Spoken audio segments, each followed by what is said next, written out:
All right.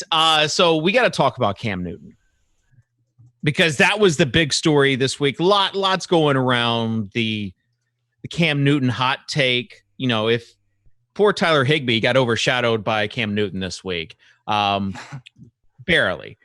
But Cam Newton signs with the Patriots. What was your first thought, Davis? Seems like we all knew this was going to happen for like 2 months. There was no way they were going to go with Stidham from week one. There were some pretty good futures to be had out there. Cam Newton like plus 400 to be the starting quarterback week one for the Patriots, which were some of the softest action you'll get out there because donkeys were betting Stidham and Hoyer and stuff. Pete? I'll never forget where I was when I heard the news. I was sitting right here. You're a big Patriots fan. You're a big Patriots fan. So I am. It's been hard for me to stomach this. It's been a roller coaster. Seeing touchdown Tommy leave the state, and I was worried about Stidham. We haven't seen a lot from him, and to bring in Cam Newton, I was overjoyed. It's nice to get a real quarterback back in New England. And I think Super Bowl is back on the table, Dave. Let's go Patriots. It is crazy, though, that he didn't have anywhere to go, and then he lands with the Pats. Tuttle, your theory on this, what is it? They got him for cheap, man. Why not? I'm actually – so people are cracking down on Siege a little bit with his Stidham still the starter takes. His logic is not quite there. But if I was going to take a bet, I would take Are you the plus telling me side that of the bet. CJ Colton's logic is not quite there on his It's subject? not quite, I don't know if I believe you. It's disconnected in a lot of places here. But if I had to bet on who would be the starting quarterback, I would take whoever is plus money. Just because I think it's pretty close to 50-50 at this point. And if I can get – I think Stidham's at like around plus 300 right now. So if I can get that implied probability where he's, 35-40% range, I'd take that right now. I mean, there's definitely some injury concern, obviously. 2 shoulder surgeries, the Liz Frank injury. Like, the fact that nobody else won – Davis, do you think it's the fact that no one else wanted him or the fact that no one else wanted him as a starter? Obviously, Mariota got paid. You take a look at – in Hardett's – push this as far as like Cam Newton getting $550,000 guaranteed. Inhart has mentioned that the Chase Daniel got $8 million guaranteed. $5 million guaranteed with a 3-year, $13 million contract. So, do you think it's like the whole starter or not issue? Like I don't know. I'm just blown away that the only team was the Patriots.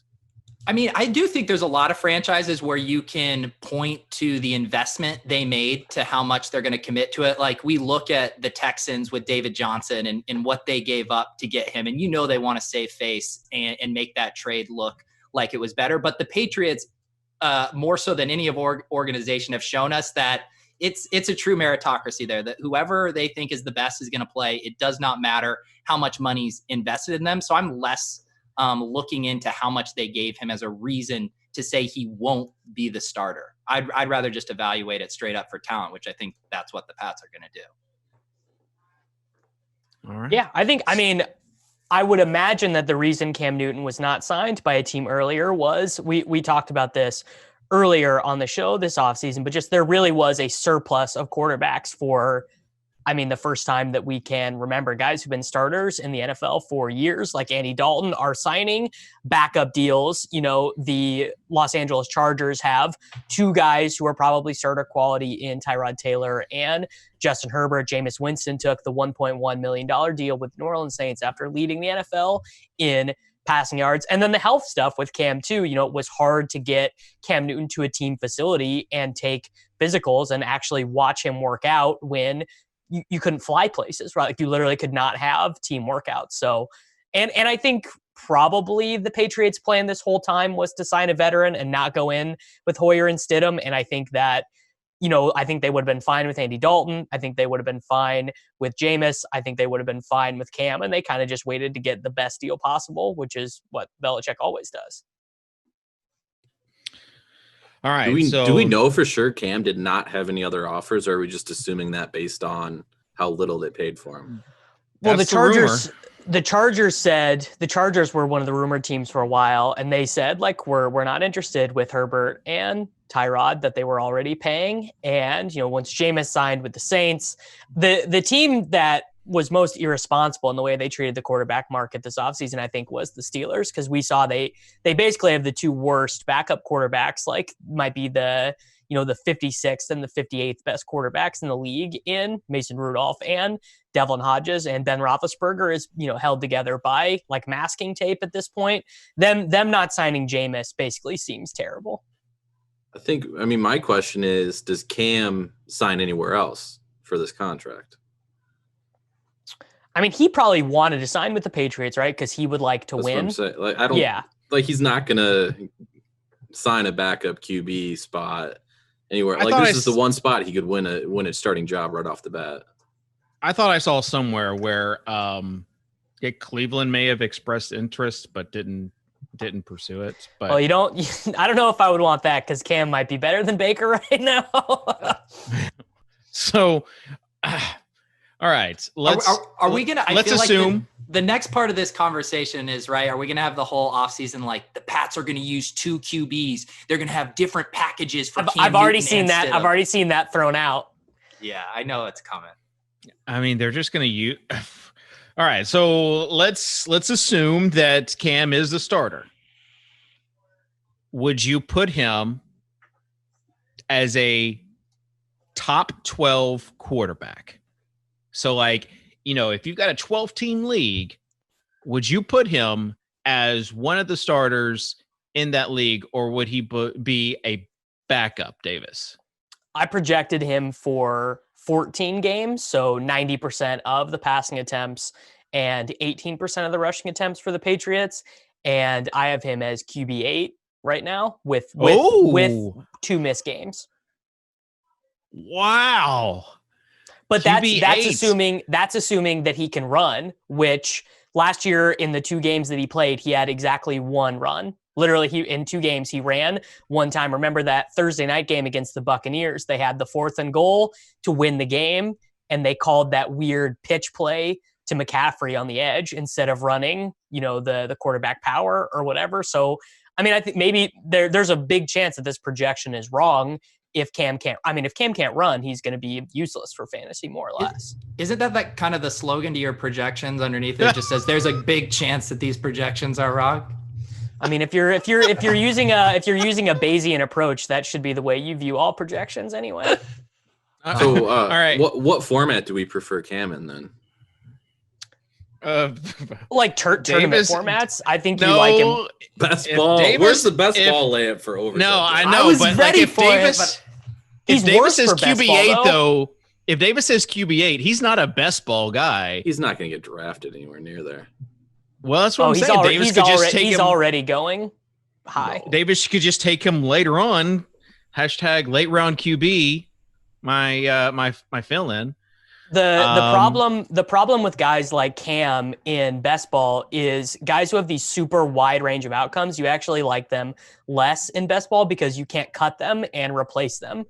So I'm not really interested in. I mean, obviously, I will take Cam in some best balls over the next couple months, I imagine, but he's actually clearly worse in that format. All right, I thought Peter was going to be the high one as QB8, but I don't even think he's going to beat QB8. Pete, where do you have Cam? Yeah, so I was actually adjusting my ranks just before we came on. Right now, I did move him up to QB17. I mean, the whole thing too about there's so many issues with when Cam was a fantasy monster, it was because he was rushing a lot. He was getting those goal line carries. He had a lot of good weapons. I guess maybe early on when he only had Kelvin Benjamin, it wasn't that great. When did he have good weapons, Pete? You need to walk that one back because that's never been true. You're right. I'll just take the L on that one.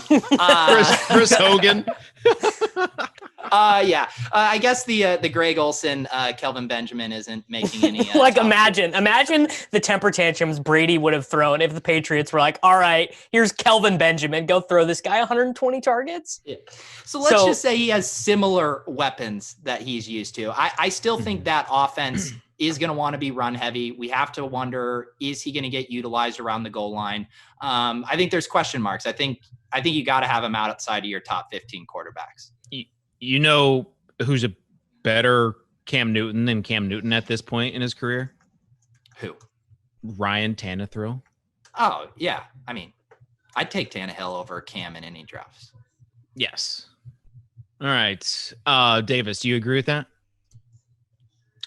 Cam Newton right now is going over the last 4 days in the Football Guys Players Championship, quarterback 15, ahead of Baker, ahead of Ben Roethlisberger, Jared Goff, Kirk Cousins, Jimmy G, Derek Carr, and Ryan Tannehill, who's going as the quarterback 23, and I think that's about right.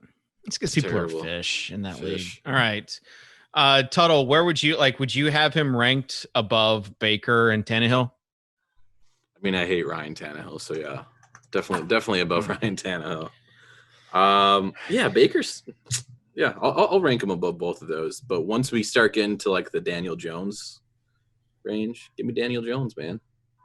Daniel Jones goes QB14 directly ahead of Cam. There you go. Yeah. I mean, I'm not ranking him QB8, that's for sure.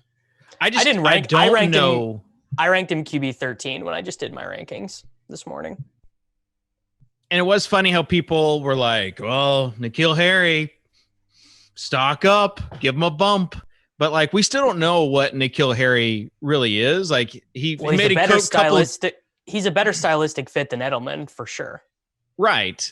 And that's what I'm getting at is that we still don't know like what kind of weapons that he has. And if he's not the same Cam Newton as what he once was in a run heavy offense, it just feels like Phil Davis, I'm just going to say QB8 feels a little high for him, but you guys stay on brand. That's why I wouldn't rank him I appreciate that.